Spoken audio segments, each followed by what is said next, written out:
In The Haunter of the Dark by HP Lovecraft, a young writer becomes interested in an abandoned church in Providence, Rhode Island.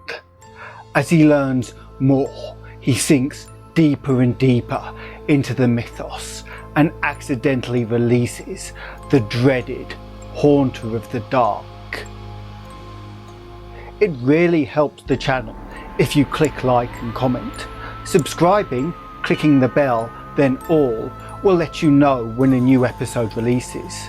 You can even join us on YouTube or Patreon. But for now though, it's time to enter the Cave of Chronicles.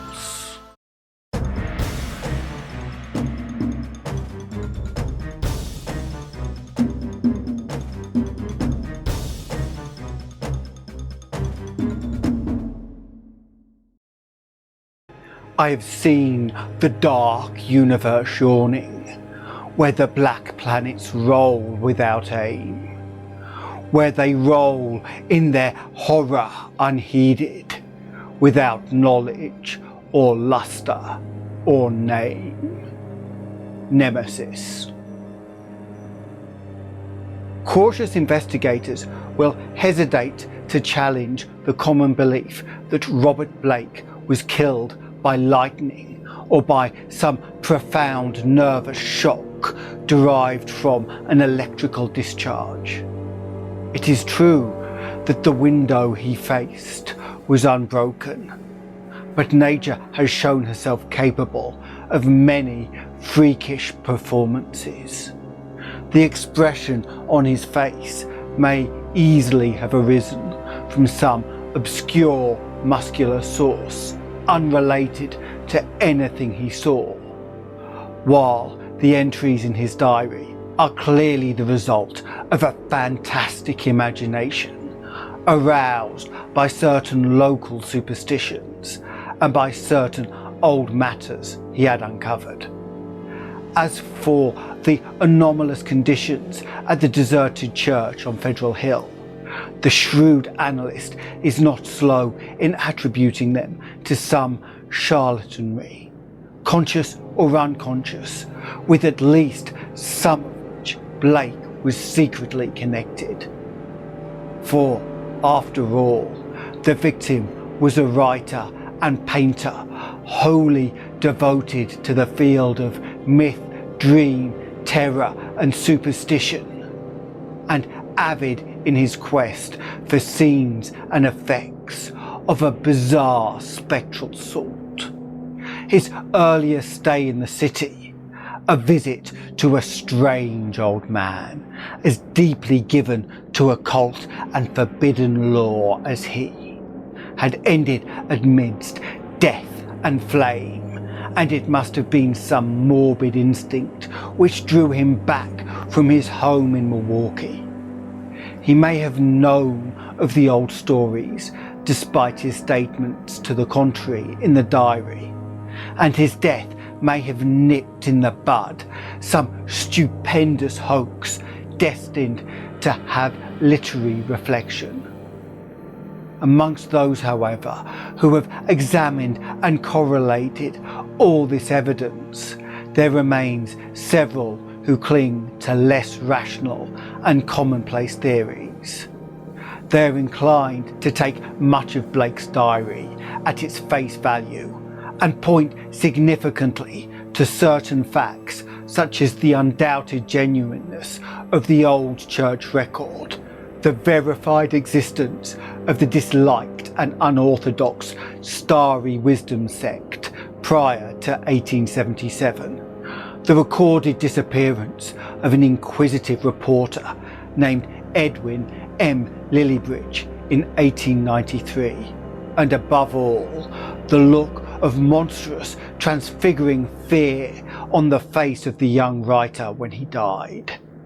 It was one of these believers who moved to fanatical extremes, threw into the bay the curiously angled stone and its strangely adorned metal box found in the old church steeple, the black windowless steeple, and not the tower where Blake's diary said those things originally were.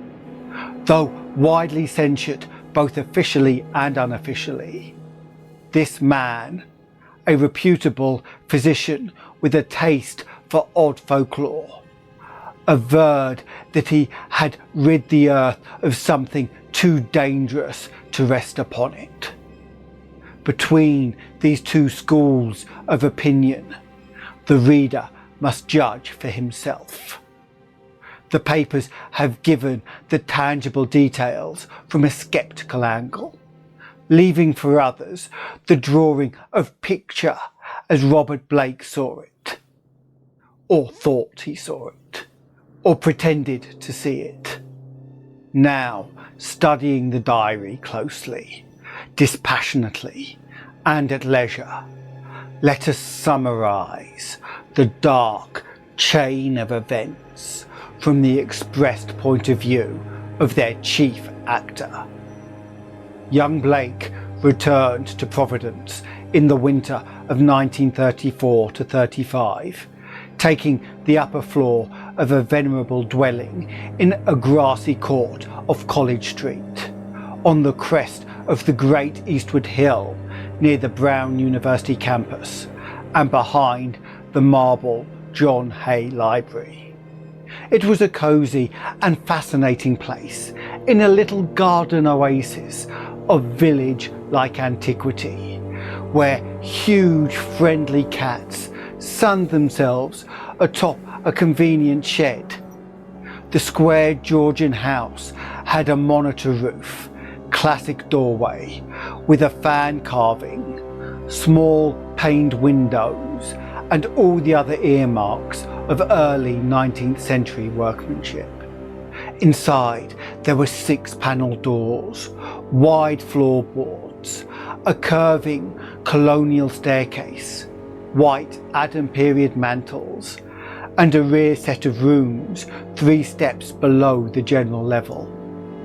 Blake's study, a large southwest chamber, overlooked the front garden on one side, while its west windows, before one of which he had his desk, faced off from the brow of the hill and commanded a splendid view of the lower town's outspread roofs and one of the mystical sunsets that flamed behind them. On the far horizon were the open countryside's purple slopes. Against these, some 2 miles away, rose the spectral hump of Federal Hill, bristling with huddled roofs and steeples whose remote outlines wavered mysteriously, taking fantastic forms as the smoke of the city swirled up and enmeshed them. Blake had a curious sense that he was looking upon some unknown ethereal world which might or might not vanish in a dream if he ever tried to seek it out or enter it in person. Having sent home for most of his books, Blake brought some antique furniture suitable to his quarters and settled down to write and paint, living alone and attending to the simple housework himself.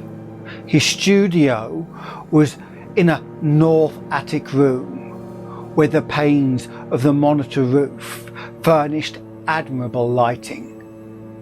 During that first winter, he produced 5 of his best-known short stories: The Burrower Beneath, The Stars in the Crypt, Shagai, In the Vale of Penath, and The Festa from the Stars, and painted 7 canvases, studies of nameless, unhuman monsters and profoundly alien, non-terrestrial landscapes.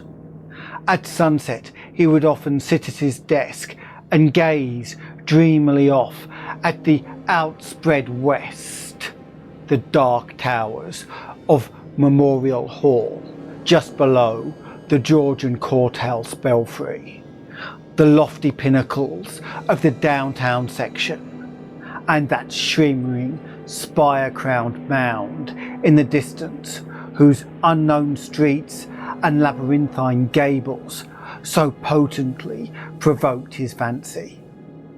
From his few local acquaintances, he learned that the far-off slope was a vast Italian quarter, though most of the houses were remnants of older Yankee and Irish days. Now and then he would train his field glasses on that spectral, unreachable world beyond the curling smoke, picking out individual roofs and chimneys and steeples, and speculating upon the bizarre and curious mysteries they might house.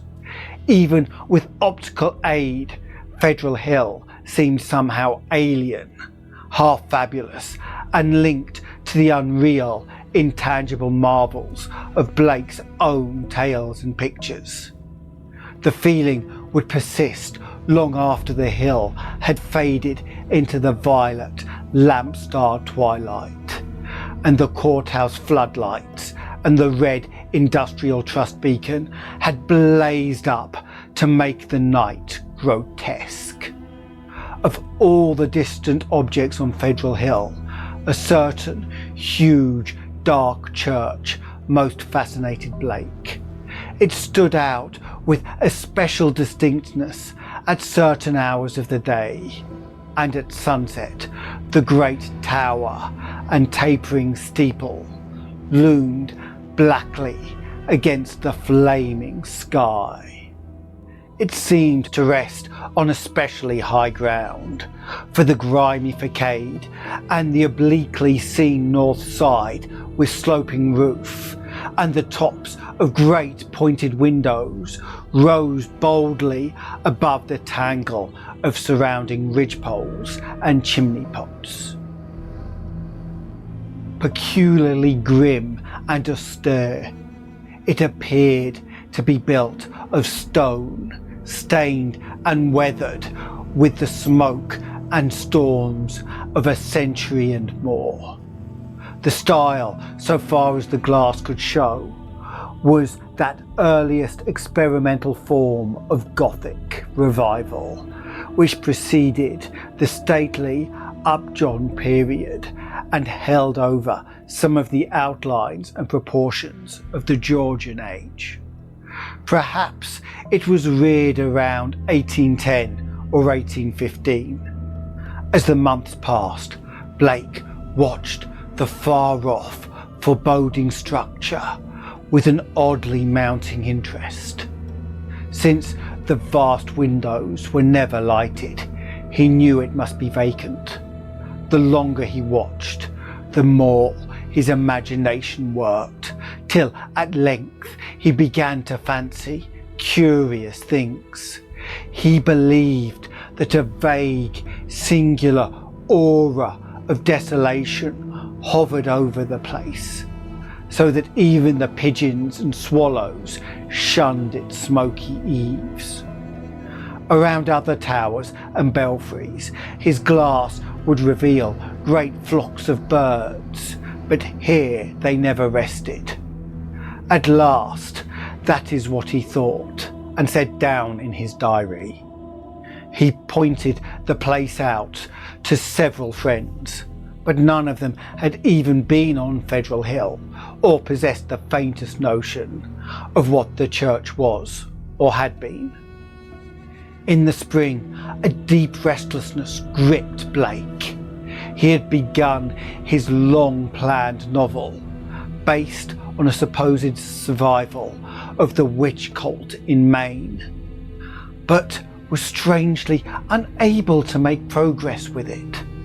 More and more he would sit at his westward window and gaze at the distant hill and the black, frowning steeple shunned by the birds.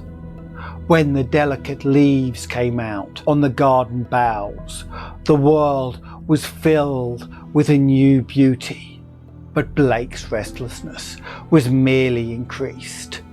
It was then that he first thought of crossing the city and climbing bodily up that fabulous slope into the smoke-wreathed world of Dream. Late in April, just before the eon-shadowed Walpurgis time, Blake made his first trip into the unknown, plodding through the endless downtown streets, and then the bleak, decayed squares beyond. He came finally upon the ascending avenue of century-worn steps, sagging Doric porches, and blear-panned cupolas, which he felt must lead up to the long-known, unreachable world beyond the mists. There were dingy blue and white street signs which meant nothing to him, and presently he noted the strange, dark faces of the drifting crowds and the foreign signs over curious shops in brown, decade-weathered buildings. Nowhere could he find any of the objects he had seen from afar, so that once more he half fancied that the federal hill of that distant view was a dream world never to be trod by living human feet.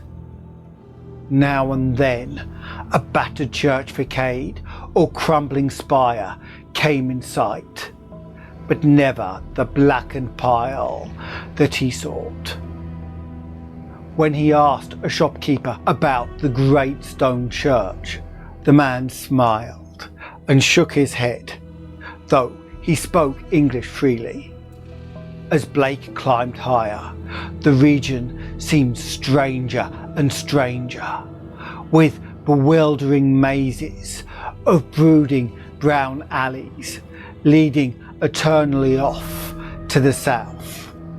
He crossed 2 or 3 broad avenues, and once thought he glimpsed a familiar tower. Again he asked a merchant about the massive church of stone, and this time he could have sworn that the plea of ignorance was feigned. The dark man's face had a look of fear which he tried to hide, and Blake saw him make a curious sign with his right hand. Then suddenly a black spire stood out against the cloudy sky on his left, above the tiers of brown roofs lining the tangled southerly alleys. Blake knew at once what it was, and plunged towards it through the squalid, unpaved lanes that climbed from the avenue. Twice he lost his way, but somehow dared not ask any of the patriarchs or housewives who sat on their doorsteps, or any of the children who shouted and played in the mud of the shadowy lanes. At last he saw the tower, plain against the southwest, and a huge stone bulk rose darkly at the end of an alley. Presently he stood in a windswept open square, quaintly cobblestoned, with a high bank wall on the farther side. This was the end of his quest, for upon the wide, iron-railed, weed-grown plateau which the wall supported, a separate, lesser world raised fully 6 feet above the surrounding streets. There stood a grim Titan bulk whose identity, despite Blake's new perspective, was beyond dispute. The vacant church was in a state of great decrepitude. Some of the high stone buttresses had fallen, and several delicate finials lay half lost among the brown, neglected weeds and grasses. The sooty Gothic windows were largely unbroken, though many of the stone mullions were missing. Blake wondered how the obscurely painted panes could have survived so well. in view of the known habits of small boys the world over. The massive doors were intact and tightly closed. Around the top of the bank wall, fully enclosing the grounds, was a rusty iron fence whose gate at the head of a flight of steps from the square was visibly padlocked. The path from the gate to the building was completely overgrown. Desolation and decay hung like a pall above the place, and in the birdless eaves and black, ivyless walls, Blake felt a touch of the dimly sinister beyond his power to define. There were very few people in the square, but Blake saw a policeman at the northerly end and approached him with questions about the church. He was a great, wholesome Irishman, and it seemed odd that he would do little more than make the sign of the cross and mutter that people never spoke of that building. When Blake pressed him, he said very hurriedly that the Italian priest warned everybody against it, vowing that a monstrous evil had once dwelt there and left its mark. He himself had heard dark whispers of it from his father, who recalled certain sounds and rumours from his boyhood. There had been a bad sect there in the old days, an outlaw sect that called up awful things from some unknown gulf of night. It had taken a good priest to exorcise what had come, though there did be those who said that merely the light could do it. If Father O'Malley were alive, there would be many the thing he could tell, but now there was nothing to do but let it alone. It hurt nobody now, and those that owned it were dead or far away. They had run away like rats after the threatening talk in '77, when people began to mind the way folks vanished now and then in the neighbourhood. Some day the city would step in and take the property for lack of heirs, but little good would come of anybody touching it. Better it be left alone for the years to topple, lest things be stirred that ought rest forever in their black abyss. After the policeman had gone, Blake stood staring at the sullen, steepled pile. It excited him to find that the structure seemed as sinister to others as to him, and he wondered what grain of truth might lie behind the old tales the Bluecoat had repeated. Probably they were mere legend, evoked by the evil look of the place. But even so, they were like a strange coming to life of one of his own stories. The afternoon sun came out from behind dispersing clouds, but seemed unable to light up the stained, sooty walls of the old temple that towered on its high plateau. It was odd that the green of spring had not touched the brown, withered growths in the raised, iron-fenced yard. Blake found himself edging nearer the raised area and examining the bank wall and rusted fence for possible avenues of ingress. There was a terrible lure about the blackened fane which was not to be resisted. The fence had no opening near the steps, but around on the north side were some missing bars. He could go up the steps and walk around on the narrow coping outside the fence till he came to the gap. If people feared the place so wildly, he would encounter no interference. He was on the embankment and almost inside the fence before anyone noticed him. Then Looking down, he saw the few people in the square edging away and making the same sign with their right hands that the shopkeeper in the avenue had made. Several windows were slammed down, and a fat woman darted into the street and pulled some small children inside a rickety, unpainted house. The gap in the fence was very easy to pass through, and before long, Blake found himself wading amidst the rotting, tangled growths of the deserted yard. Here and there, a worn stump of a headstone told him there had once been burials in this field, but that, he saw, must have been very long ago. The sheer bulk of the church was oppressive now that he was close to it. But he conquered his mood and approached to try the 3 great doors in the facade. All were securely locked, so he began a circuit of the Cyclopean building in quest of some minor and more penetrable opening. Even then, he could not be sure that he wished to enter that haunt of desertation and shadow. Yet the pull of his strangers dragged him on automatically. A yawning and unprotected cellar window in the rear furnished the needed aperture. Peering in, Blake saw a subterranean gulf of cobwebs and dust faintly litten by the western sun's filtered rays.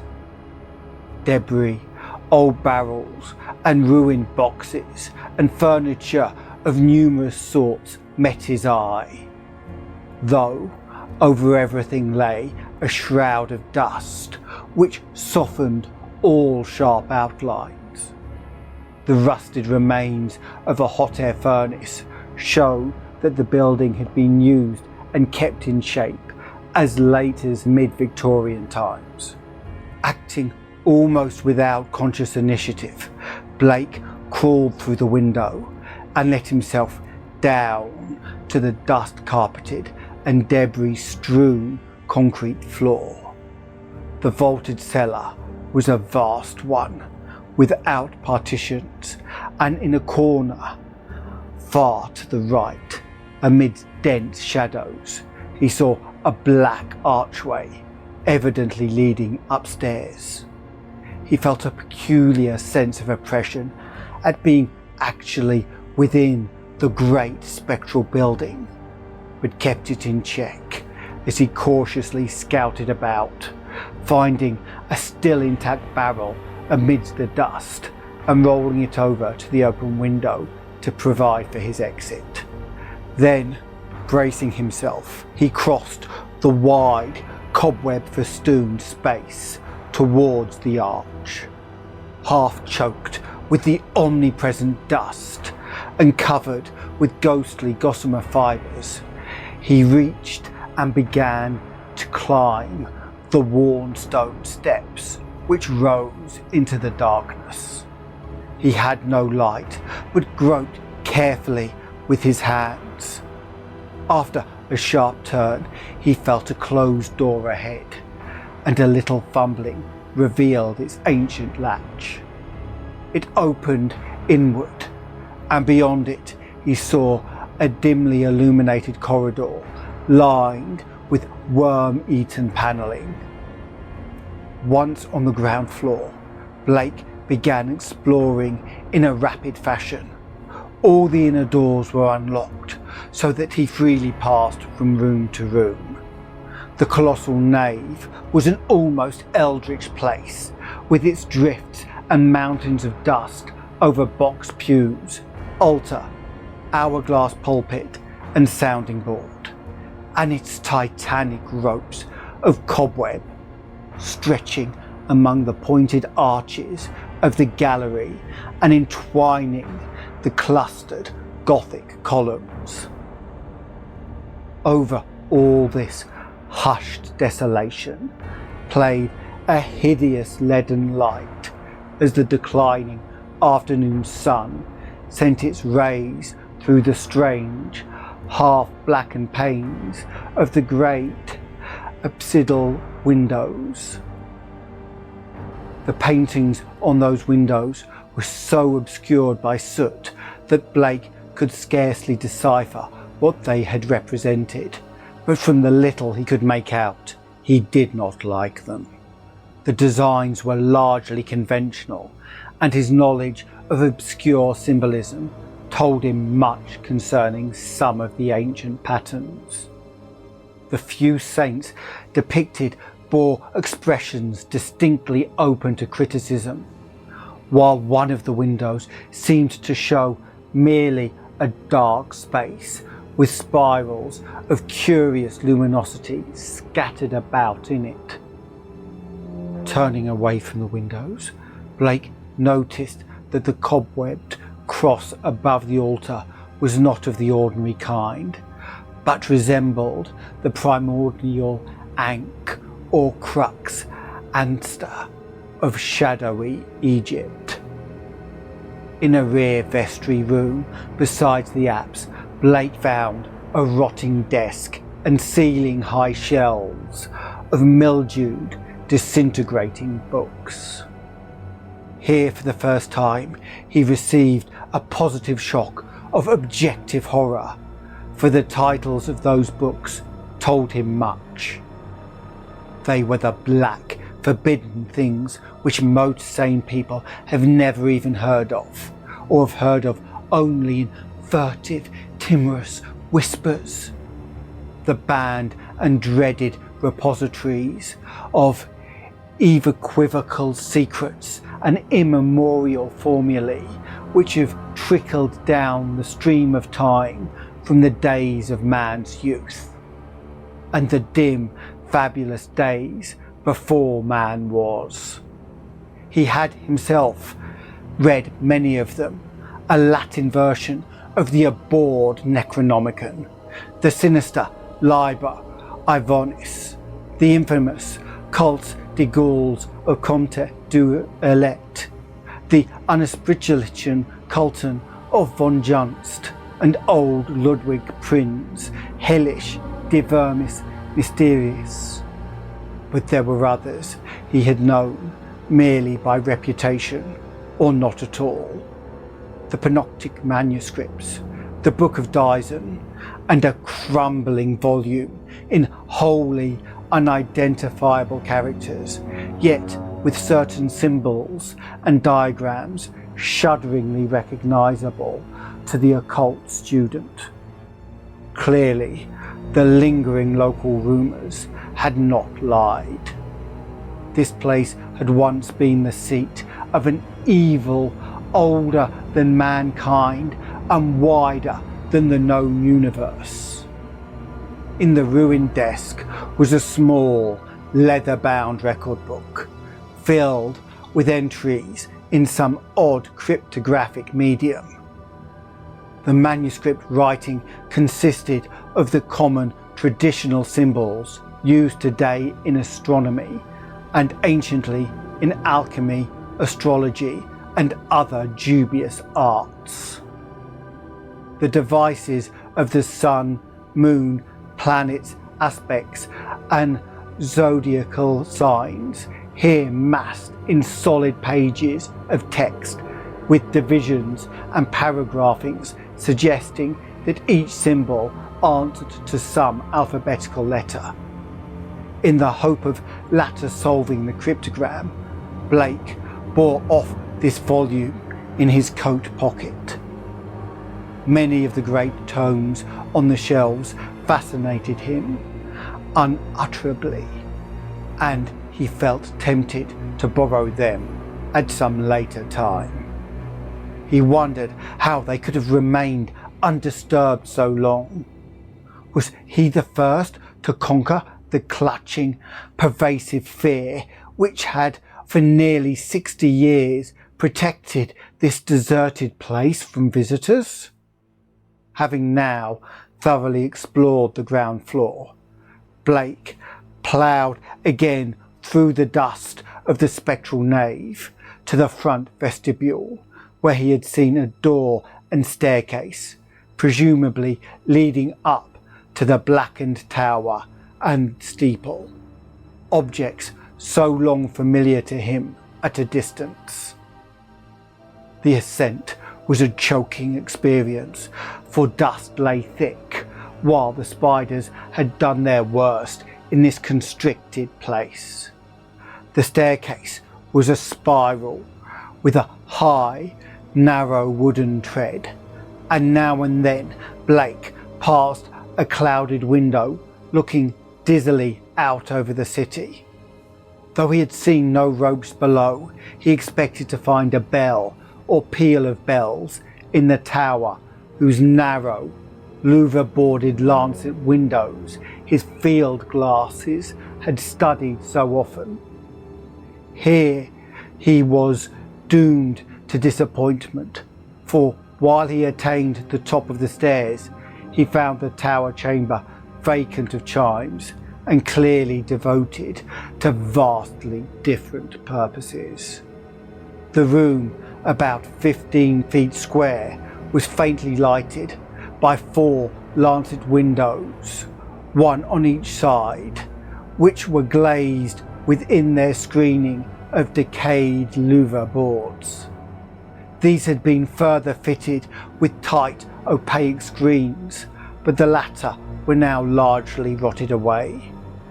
In the centre of the dust-laden floor rose a curiously angled stone pillar, some 4 feet in height and 2 in average diameter, covered on each side with bizarre, crudely incised and wholly unrecognisable hieroglyphs.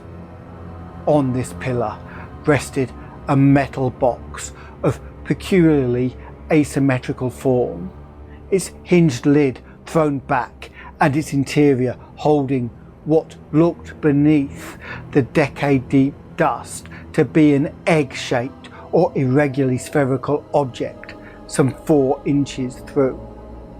Around the pillar, in a rough circle, were 7 high-backed Gothic chairs, still largely intact, while behind them, ranging along the dark panelled walls, were 7 colossal images of crumbling black painted plaster, resembling more than anything else the cryptic carven megaliths of mysterious Easter Island. In one corner of the cobweb chamber, a ladder was built into the wall, leading up to the closed trapdoor of the windowless steeple above. As Blake grew accustomed to the feeble light, he noticed odd bas-reliefs on the strange open box of yellowish metal. Approaching, he tried to clear the dust away with his hands and handkerchief, and saw that the figurines were of a monstrous and utterly alien kind, depicting entities which, though seemingly alive, resembled no known life form ever evolved on this planet. The 4-inch seeming sphere turned out to be a nearly black, red styrated polyhedron with many irregular fat surfaces, either a very remarkable crystal of some sort or an artificial object of carved and highly polished mineral matter. He did not touch the bottom of the box, but was held suspended by means of a metal band around its centre, with 7 queerly designed supports extending horizontally to angles of the box's inner wall near the top. This stone, once exposed, exerted upon Blake an almost alarming fascination. He could scarcely tear his eyes from it, and as he looked at its glistening surfaces, he almost fancied it was transparent, with half-formed worlds of wonder within. Into his mind floated pictures of alien orbs with great stone towers and other orbs with Titan mountains and no mark of life. And still remoter spaces where only a stirring in vague blackness told of the presence of consciousness and will. When he did look away, it was to notice a somewhat singular mound of dust in the far corner near the ladder of the steeple. Just why it took his attention he could not tell, but something in its contours carried a message to his unconscious mind. Ploughing toward it and brushing aside the hanging cobwebs as he went, he began to discern something grim about it. Hand and handkerchief soon revealed the truth, and Blake gasped with a baffling mixture of emotions. It was a human skeleton, and must have been there for a very long time. The clothing was in shreds, but some buttons and fragments of cloth bespoke a man's grey suit.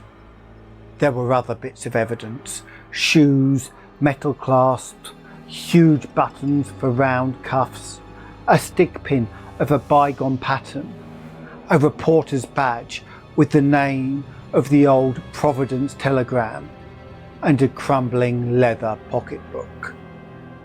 Blake examined the latter with care, finding within it several bills of antiquated issue, a celluloid advertising calendar for 1893, some cards with the name Edwin M. Lillibridge, and a paper covered with penciled memorabilia.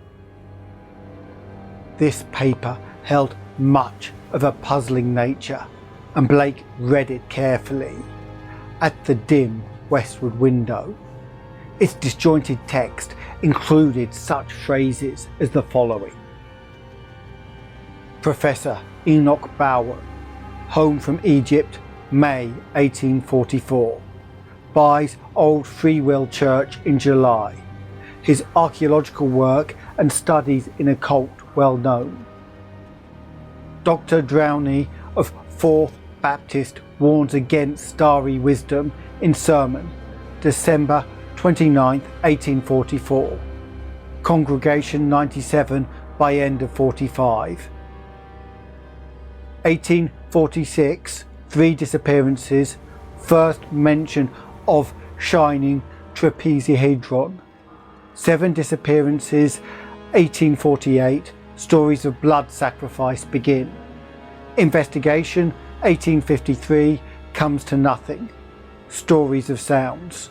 Friar O'Malley tells of devil worship with box found in great Egyptian ruins. Says they call up something that can't exist in light.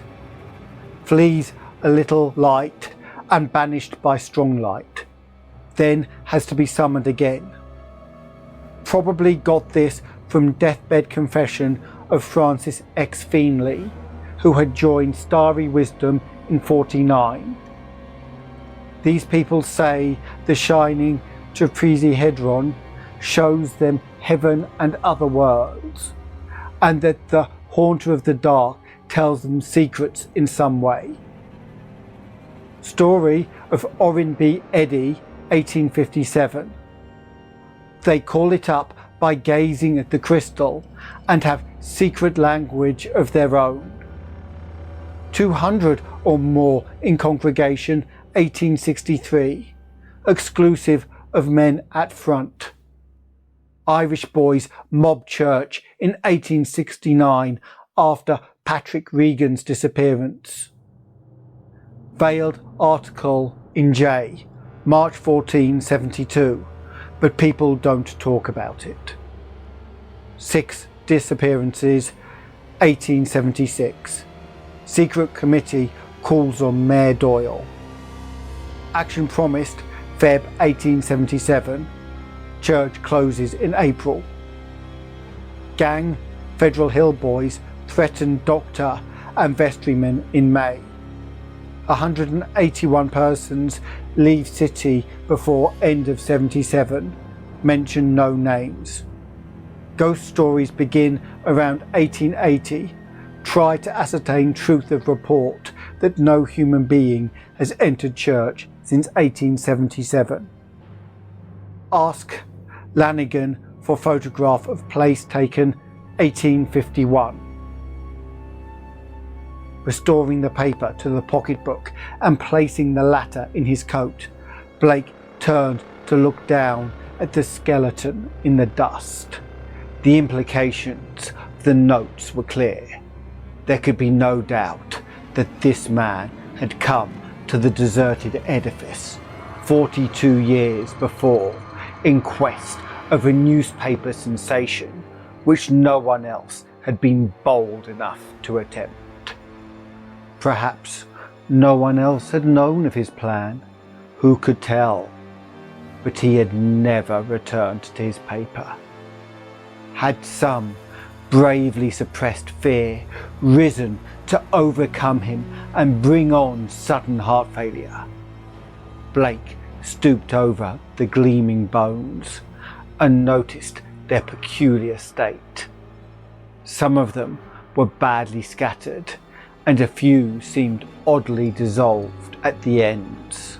Others were strangely yellowed with vague suggestions of charring.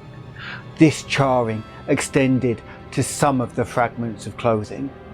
The skull was in a very peculiar state, stained yellow and with a charred aperture in the top, as if some powerful acid had eaten through the solid bone. What had happened to the skeleton during its 4 decades of silent entombment here, Blake could not imagine. Before he realised it, he was looking at the stone again and letting its curious influence call up a nebulous pageantry in his mind. He saw processions of robed, hooded figures whose outlines were not human, and looked on endless leagues of desert lined with carved, sky-reaching monoliths. He saw towers and walls in nighted depths under the sea, and vortices of space where wisps of black mist floated before thin shimmerings of cold purple haze. And beyond all else, he glimpsed an infinite gulf of sheer darkness, where solid and semi-solid forms were known only by their windy stirrings, and cloudy patterns of force seemed to superimpose order on chaos and hold forth a key to all paradoxes of arcana and the worlds we know. Then all at once the spell was broken by an access of gnawing, indeterminate panic fear. Blake choked and turned away from the stone, conscious of some formless alien presence close to him and watching him with horrible intentness. He felt entangled with something which was not in the stone, but which had looked through it at him. Something which would ceaselessly follow him, with a cognition that was not physical sight. Plainly, the place was getting on his nerves, as well it might in view of his gruesome find. The light was waning too, and since he had no illuminant with him, he knew he would have to be leaving soon. It was then, in the gathering twilight, that he thought he saw a faint trace of luminosity in the crazily angled stone. He had tried to look away from it, but some obscure compulsion drew his eyes back. Was there a subtle phosphorescence of radioactivity about the thing? What was it that the dead man's notes had said concerning a shining tetrahedron? What, anyway, was this abandoned lair of cosmic evil? What had been done here, and what might still be lurking in the bird-shunned shadows? It seemed now as if an elusive touch of fetor had arisen somewhere close by, though its source was not apparent. Blake seized the cover of the long open box and snapped it down. It moved easily on its alien hinges and closed completely over the unmistakably glowing stone. At the sharp click of that closing, a soft, stirring sound seemed to come from the steeple's eternal blackness overhead, beyond the trap door. Rats, without question, the only living things to reveal their presence in this accursed pile since he had entered it.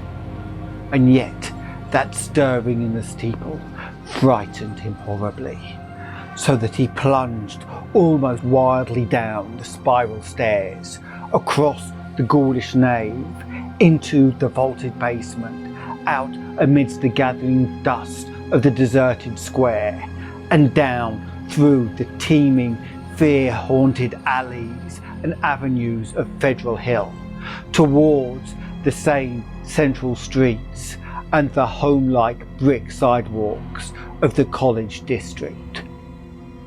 During the days which followed, Blake told no one of his expedition. Instead, he read much in certain books, examined long years of newspaper files downtown, and worked feverishly at the cryptogram in the leather volume from the cobwebbed vestry room.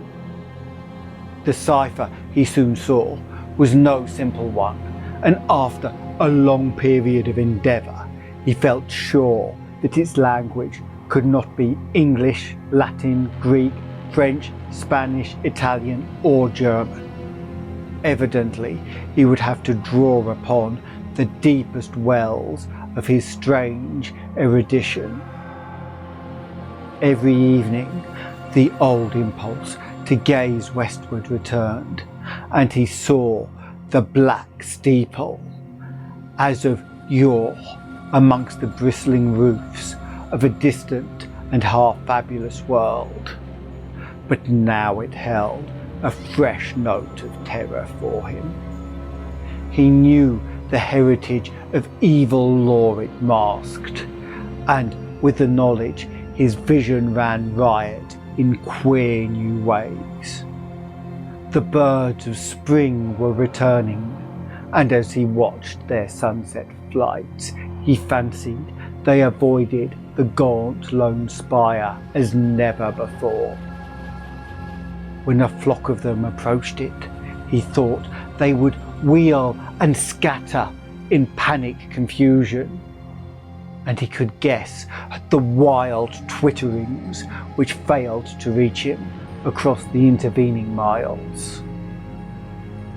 It was in June that Blake's diary told of his victory over the cryptogram.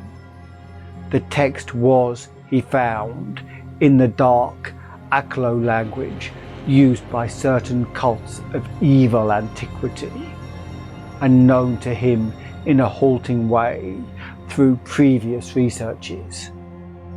The diary is strangely reticent about what Blake deciphered, but he was patently awed and disconcerted by his results. There are references to a haunter of the dark, awakened by gazing in to the shining trapezohedron, and insane conjectures about the black gulfs of chaos from which it was called. The being is spoken of as holding all knowledge and demanding monstrous sacrifices. Some of Blake's entries show fear lest the thing which he seemed to regard as summoned stalk abroad, though he adds that the street lights form a bulwark which cannot be crossed. Of the shining trapezohedron he speaks often, calling it a window on all time and space.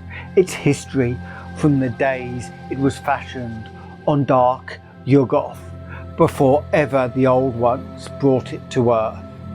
It was treasured and placed in its curious box by the cry-knob things of Antarctica, salvaged from their ruins by the serpent men of Valusia, and peered at eons later in Lemuria by the first human beings. It crossed strange lands and stranger seas, and sank with Atlantis before a Minoan fisher meshed it in his net and sold it to a swarthy merchant from Nighted Kem.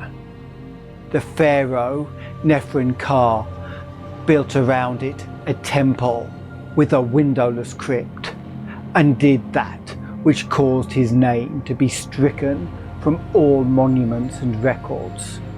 Then it slept in the ruins of that evil fane which the priests and the new pharaoh destroyed, till the delver's spade once more brought it forth to curse mankind. Early in June, the newspapers oddly supplement Blake's entries, though in so brief and casual a way that only the diary has called general attention to their contribution. It appears that a new fear had been growing on Federal Hill since a stranger had entered the dreaded church. The Italians whispered of unaccustomed stirrings and bumpings and scrapings in the dark, windowless steeple, and called on their priests to banish an entity which haunted their dreams. Something, they said, was constantly watching at a door to see if it were dark enough to venture forth.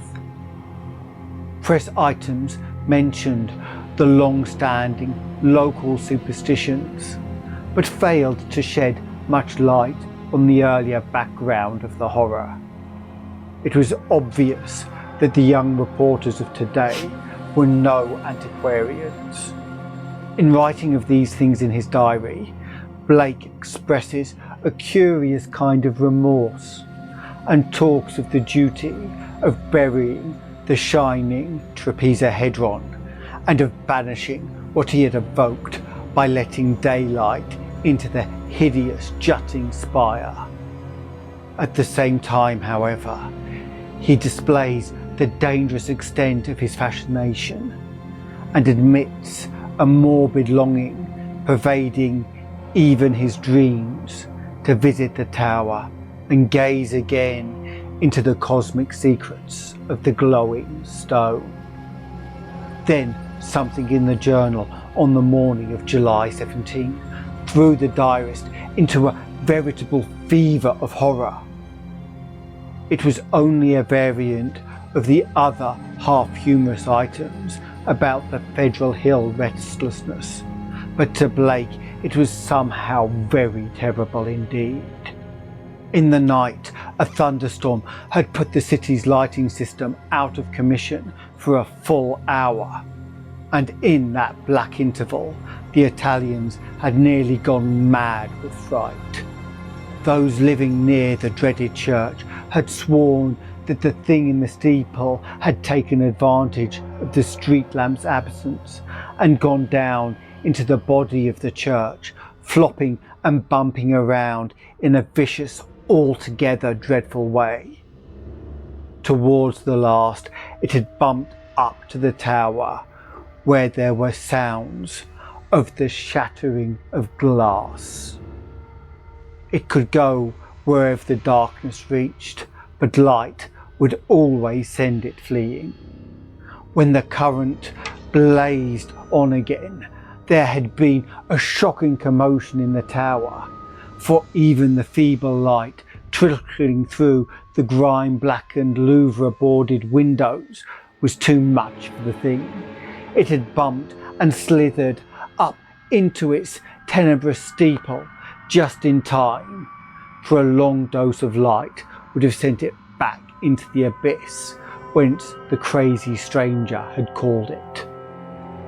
During the dark hour, praying crowds had clustered round the church in the rain with lighted candles and lamps, somehow shielded with folded papers and umbrellas, and a guard of light to save the city from the nightmare that stalks in the darkness. Once those nearest the church declared the outer door had rattled hideously, but even this was not the worst. That evening, in the bulletin, Blake read of what reporters had found. Aroused at last to the whimsical news value of the scare, a pair of them had defied the frantic crowds of Italians and crawled into the church through the cellar window after trying the doors in vain. They found the dust of the vestibule and the spectral nave ploughed up in a singular way, with pits of rotted cushions and satin pew linings scattered curiously around. There was a bad odour everywhere, and here and there were bits of yellow stain and patches of what looked like charring. Opening the door to the tower and pausing a moment at the suspicion of a scraping sound above, they found the narrow spiral stairs wiped roughly clean.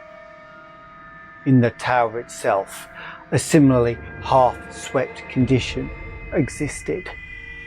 They spoke of the heptagonal stone pillar, the overturned Gothic chairs, and the bizarre plaster images, though strangely enough the metal box and the old mutilated skeleton were not mentioned.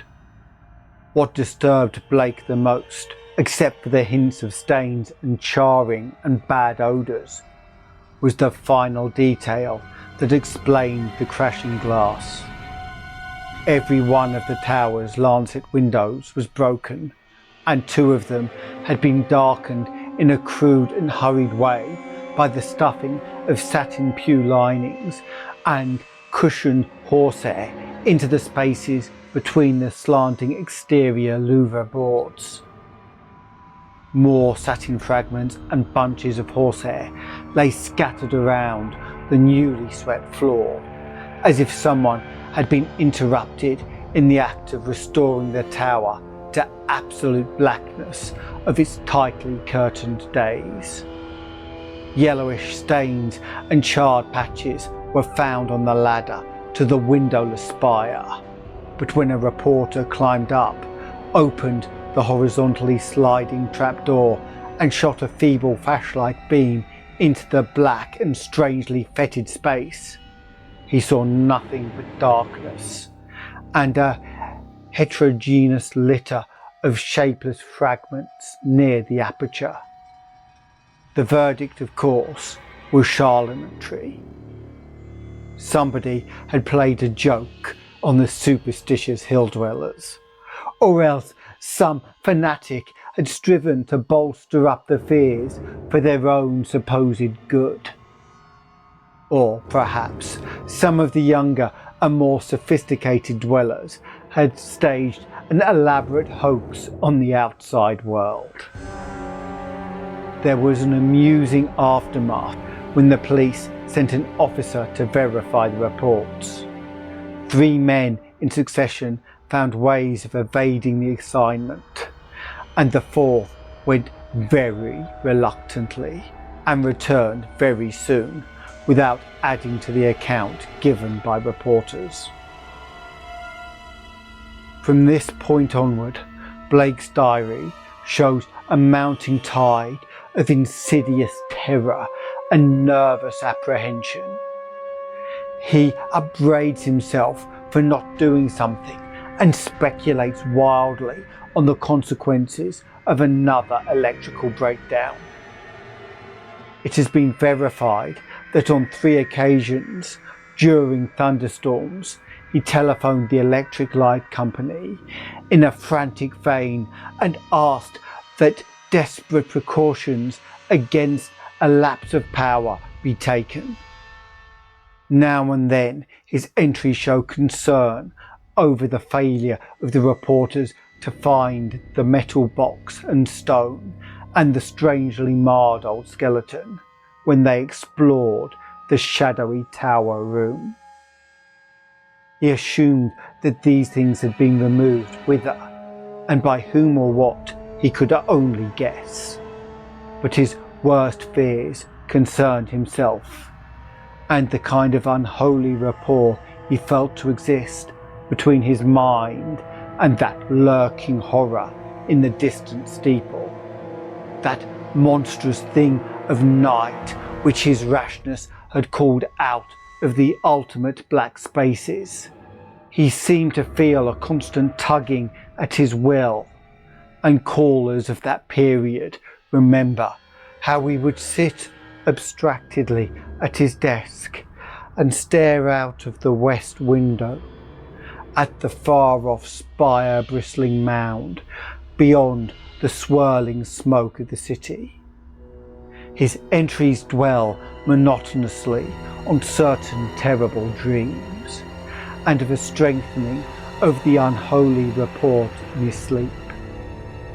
There is mention of a night when he awaked to find himself fully dressed outdoors and headed automatically down College Hill towards the west. Again and again he dwells on the fact that the thing in the steeple knows where to find him. The week following July 30th is recalled as the time of Blake's partial breakdown. He did not dress and ordered all his food by telephone. Visitors remarked the cords he kept near his bed and said that sleepwalking had forced him to bind his ankles every night with knots which would probably hold, or else waken him with the labour of untying. In his diary, he told of the hideous experiences that had brought the collapse. After retiring on the night of the 30th, he had suddenly found himself groping about in an almost black space. All he could see were short, faint, horizontal streaks of bluish light. But he could smell an overpowering fetor and hear a curious jumble of soft, furtive sounds above him. Whenever he moved, he stumbled over something, and at each noise there would come a sort of answering sound from above, a vague stirring mixed with cautious sliding of wood on wood. Once his groping hands encountered a pile of stone with a vacant top, whilst latter he found himself clutching the rungs of a ladder built into the wall and fumbling his uncertain way upward towards some region of intenser stench where a hot, searing blast beat down against him. Before his eyes, a kaleidoscopic range of phantasmal images played, all of them dissolving at intervals into the picture of a vast, unplumbed abyss of night, wherein whirled suns and worlds of an even profounder blackness. He thought of the ancient legends of ultimate chaos, at whose centre sprawls the blind idiot god Azathoth, lord of all things, encircled by his flopping horde of mindless and amorphous dancers, and lulled by the thin, monotonous piping of a demonic flute held in nameless paws. Then a sharp report from the outer world broke through his stupor and roused him to the unutterable horror of his position. What it was he never knew. Perhaps it was some belated peal from the fireworks heard all summer on Federal Hill, as the dwellers hailed their various patron saints, or the saints of their native villages in Italy. In any event, he shrieked aloud, dropped frantically from the ladder, and stumbled blindly across the obstructed floor of the almost lightless chamber that encompassed him. He knew instantly where he was and plunged recklessly down the narrow spiral staircase, tripping and bruising himself at every turn. There was a nightmare flight through a vast cobweb nave whose ghostly arches reached up to the realms of leering shadow. A sightless scramble through a littered basement, a climb to regions of air and street lights outside, and a mad racing down a spectral hill of gibbering gables, across a grim, silent city of tall black towers, and the steep eastward precipice of his own ancient door. On regaining consciousness in the morning, he found himself lying on his study floor, fully dressed. Dirt and cobwebs covered him, and every inch of his body seemed sore and bruised. When he faced the mirror, he saw that his hair was badly scorched, while a trace of strange, evil odour seemed to cling to his outer clothing. It was then that his nerves broke down. Thereafter, lounging exhaustedly about in a dressing gown, he did little but stare from his west window, shiver at the threat of thunder, and make wild entries in his diary.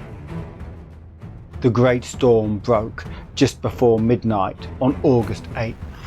Lightning struck repeatedly in all parts of the city, and 2 remarkable fireballs were reported. The rain was torrential, while a constant fusillade of thunder brought sleeplessness to thousands.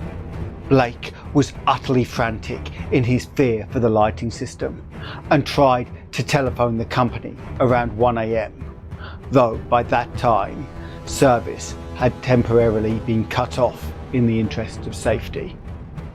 He recorded everything in his diary, the large, nervous and often undecipherable hieroglyphs telling their own story of growing frenzy and despair, and of entries scrawled blindly in the dark. He had to keep the house dark in order to see it out the window, and it appears that most of his time was spent at his desk, peering anxiously through the rain across the glistening miles of downtown roofs, at the constellation of distant lights marking Federal Hill. Now and then he would fumblingly make an entry in his diary, so that detached phrases such as "The lights must not go," "It knows where I am," "I must destroy it," and "It's calling to me, but perhaps it means no injury this time," are found scattered down 2 of the pages. Then the lights went out all over the city. It happened at 2:12 a.m. according to Powerhouse Records, but Blake's diary gives no indication of time. The entry is merely, "Lights out, God help me." On Federal Hill, there were watchers as anxious as he, and rain-soaked knots of men paraded the square and alleys around the evil church, with umbrella-shaded candles, electric flashlights, oil lanterns, crucifixes, and obscure charms of the many sorts common to southern Italy. They blessed each flash of lightning and made cryptical signs of fear with their right hands, when a turn in the storm caused the flashes to lessen and finally cease altogether.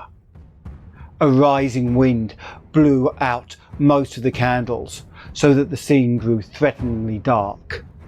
Someone roused Father Malazzo of Spirito Santo Church, and he hastened to the dismal square to pronounce whatever helpful syllables he could. Of the restless and curious sounds in the blackened tower, there could be no doubt whatever. For what happened at 2:35, we have the testimony of the priest, a young, intelligent and well-educated person, of Patrolman William J. Moynihan of the Central Station, an officer of the highest reliability who had paused at that part of his beat to inspect the crowd, and of most of the 78 men who had gathered around the church's high blank wall, especially those in the square where the eastward facade was visible. Of course, there was nothing which can be proved as being outside the order of nature. The possible causes of such an event are many. No one can speak with certainty of the obscure chemical processes arising in a vast, ancient, ill-aired and long deserted building of heterogeneous contents. Mephitic vapours, spontaneous combustion, pressure of gases born of long decay, any one of numberless phenomena might be responsible. And then, of course, the factor of conscious charlatanry can by no means be excluded. The thing was really quite simple in itself and covered less than 3 minutes of actual time. Father Malazzo, always a precise man, looked at his watch repeatedly. It started with a definite swelling of the dull, fumbling sounds inside the black tower. There had, for some reason, been a vague exhalation of strange, evil odours from the church, and this had become emphatic and offensive. Then, at last, there was a sound of splintering wood, and a large, heavy object crashed down in the yard beneath the frowning easterly facade. The tower was invisible now that the candles would not burn, but as the object neared the ground, the people knew that it was the smoke-grimed Louvre boarding of that tower's east window. Immediately afterward, an utterly unbearable fetor welled forth from unseen heights, choking and sickening the trembling watchers, and almost prostrating those in the square. At the same time, the air trembled with a vibration as of flapping wings, and a sudden east-blowing wind more violent than any previous blast snatched off the hats and wrenched the dripping umbrellas off the crowd. Nothing definite could be seen in the candleless night, though some upward-looking spectators thought they glimpsed a great spreading blur of denser blackness against the inky sky, something like a formless cloud of smoke that shot with meteor-like speed toward the east. That was all. The watchers were half numbed with fright, awe and discomfort, and scarcely knew what to do, or whether to do anything at all. Not knowing what had happened, they did not relax their vigil, and a moment later they sent up a prayer as a sharp flash of belated lightning, followed by an ear-splitting crash of sound, rent the flooded heavens. Half an hour later, the rain stopped, and in 15 minutes more, the streetlights sprang on again, sending the weary, bedraggled watchers relievedly back to their homes. The next day's papers gave the matters minor mention in connection with the general storm reports. It seems that the great lightning flash and deafening explosion which followed the Federal Hill occurrence were even more tremendous further east, where a blast of the singular fetor was likewise noticed.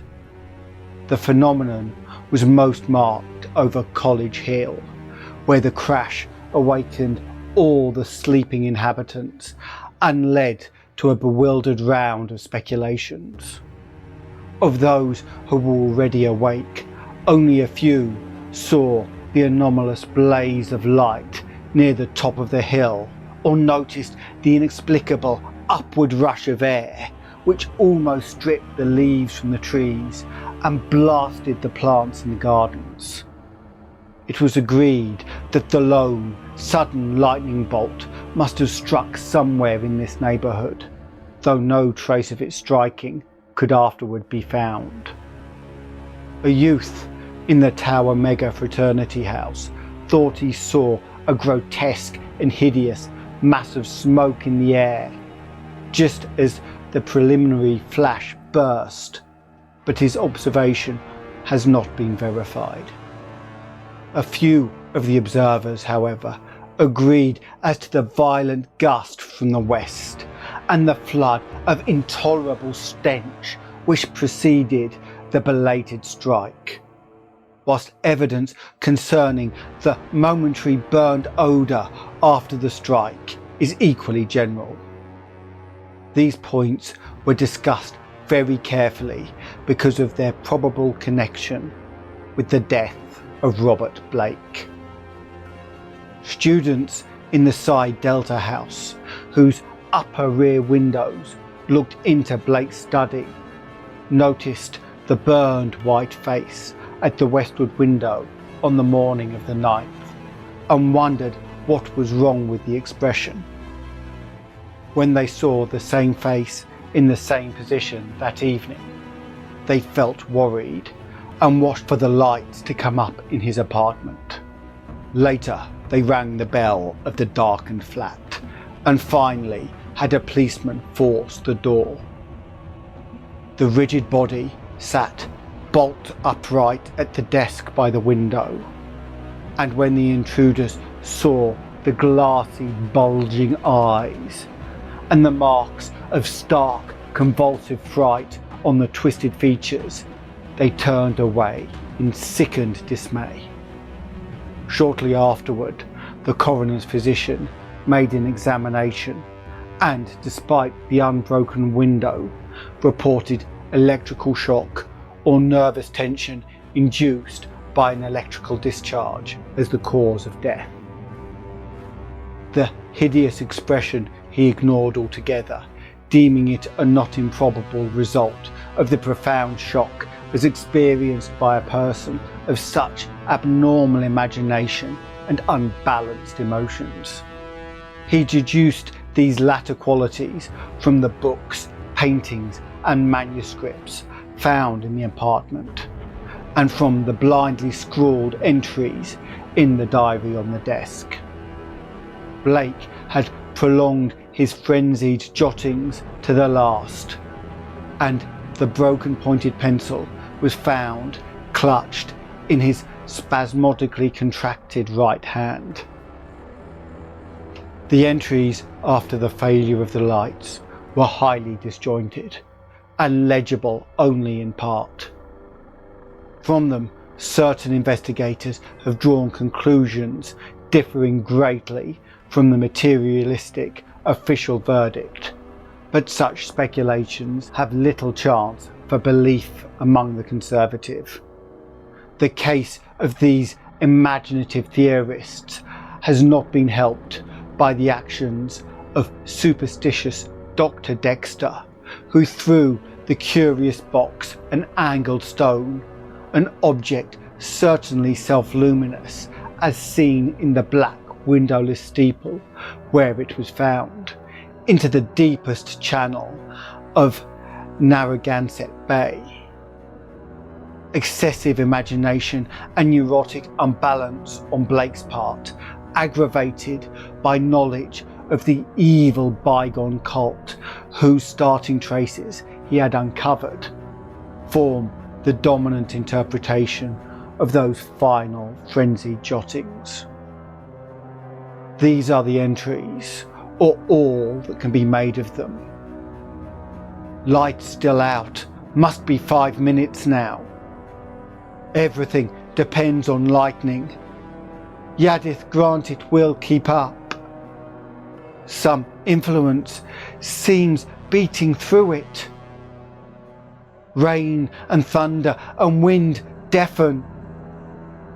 The thing is taking hold of my mind. Trouble with memory. I see things I never knew before. Other worlds and other galaxies. Dark. The lightning seems dark and the darkness seems light. It cannot be real hill and church that I see in the pitch darkness. Must be retinal impression left by flashes. Heaven grant the Italians are out with their candles if the lightning stops. What am I afraid of? Is it not an avatar of Nyarlathotep, who in antique and shadowy Kem even took the form of man? I remember Yuggoth, a more distant Shagai, and the ultimate void of the black planets, the long winging flight through the void, cannot cross the universe of light, recreated by the thoughts caught in the shining trapezahedron. Send it through the horrible abysses of radiance. My name is Blake Robert Harrison Blake of 620 East Knapp Street, Milwaukee, Wisconsin. I am on this planet. Azeroth, have mercy. The lightning no longer flashes. Horrible, I can see everything with a monstrous sense that is not sight. Light is dark and dark is light. Those people on the hill, guard, candles and charms, their priests. Sense of distance gone. Far is near and near is far. No light, no glass. See that steeple, that tower, window, can hear. Roderick Usher, am mad or going mad. The thing is stirring and fumbling in the tower. I am it, and it is I. I want to get out, must get out and unify the forces. It knows where I am. I am Robert Blake, but I see the tower in the dark. There is a monstrous odour, senses transfigured, boarding at that tower window, cracking and giving way. La, Nagai, Yug. I see it, coming here. Hellwind, Titan blur, black wings. Yog Sothoth, save me. The three-lobed, burning eye.